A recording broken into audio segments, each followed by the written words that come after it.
Københavns Kommune har i årevis haft en ensidig fokus på cyklisme, ofte på bekostning af bilisme.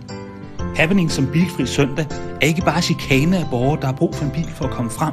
Det er også spild af skatteydernes penge. I Liberal København tror vi ikke på, at det gavner cyklismen at chikanere bilismen. Tværtimod tror vi på, at en homogen storby består af en lang række transportalternativer. Vi tror på en storby, hvor der er plads både til biler og cyklister.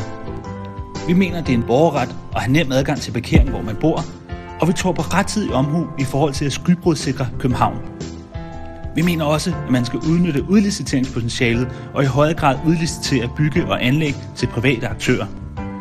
Endelig mener vi, at man skal afvikle kommunale projekter som konkurrenceforvridende for private udbydere og planlægge vores by og trafik med fokus på borgernes fremkommelighed til handlemuligheder i butikker og erhverv.